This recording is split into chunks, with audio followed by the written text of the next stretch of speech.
পার্বত্য চট্টগ্রাম বিষয়ক উপদেষ্টা সুপ্রদীপ চাকমা বলেছেন, সরকার সব ধর্ম ও সম্প্রদায়ের প্রতি সমান শ্রদ্ধাশীল এবং ধর্মীয় উৎসবগুলো নির্বিঘ্নে পালনের জন্য সবসময় সহযোগিতা করে যাচ্ছে। কঠিন চিবরদান উৎসব শুধু ধর্মীয় নয়, এটি শান্তি, সম্প্রীতি ও গণতন্ত্রের বার্তা বহন করে। 4 নভেম্বর বিকেলে রাজধানীর বাসাবো ধর্মরাজিক বৌদ্ধ মহাবিহারে আয়োজিত শুভ কঠিন চিবরদান অনুষ্ঠানে প্রধান অতিথির বক্তব্যে এসব কথা বলেন তিনি। জাতীয় নির্বাচন প্রসঙ্গে উপদেষ্টা সুপ্রদীপ চাকমা বলেন, সুষ্ঠু নির্বাচন গণতন্ত্রের অন্যতম ভিত্তি। শান্তিপূর্ণ ও সুন্দর পরিবেশ নিশ্চিত করতে সকলের দায়িত্বশীল সহযোগিতা অত্যন্ত গুরুত্বপূর্ণ।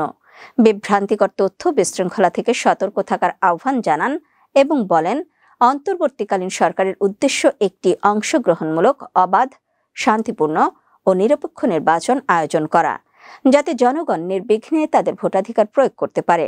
বলেন, জাতীয় অনুষ্ঠানের ধারাবাহিকতায় বৌদ্ধ ধর্মীয় কল্যাণ ট্রাস্ট উপাসক উপাসিকা কার্যনির্বাহী পরিষদের সার্বিক সহযোগিতায় দানোত্তম কঠিন চিবরদান অনুষ্ঠিত হচ্ছে, যা নিঃসন্দেহে গৌরবের ও মর্যাদার বিষয়। এই আয়োজন বৌদ্ধদের ঐতিহ্যবাহী কঠিন চিবরদানকে জাতীয়ভাবে নতুন মাত্রা ও তাৎপর্য দেবে এবং বাংলাদেশি বৌদ্ধ সম্প্রদায়ের নিকট সমাদৃত হবে। দিনব্যাপী ধর্মীয় আচার অনুষ্ঠানের পাশাপাশি বৌদ্ধ ভিক্ষুরা ধর্মীয় দেশনা প্রদান করেন। পার্বত্য চট্টগ্রাম সহ দেশের বিভিন্ন স্থান থেকে বৌদ্ধ ধর্মাবলম্বীরা এই ঐতিহাসিক আয়োজনে অংশগ্রহণ করেন।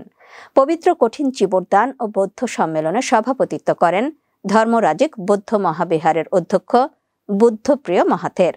অনুষ্ঠানে অন্যান্যের মধ্যে বাংলাদেশ বৌদ্ধ ভিক্ষু মহাসভার সভাপতি ভদন্ত জ্ঞানানন্দ মাহাথের, বাংলাদেশ বৌদ্ধ ভিক্ষু মহাসভার উপসংঘ নায়ক রতনশ্রী মাহাথের, মিরপুর শাক্যমুনি বিহারের অধ্যক্ষ ভদন্ত প্রজ্ঞানন্দ মাহাথের, বৌদ্ধ ধর্মীয় কল্যাণ ট্রাস্টের ভাইস চেয়ারম্যান ভবেশ চাকমা সহ বিভিন্ন গুণীজন উপস্থিত ছিলেন।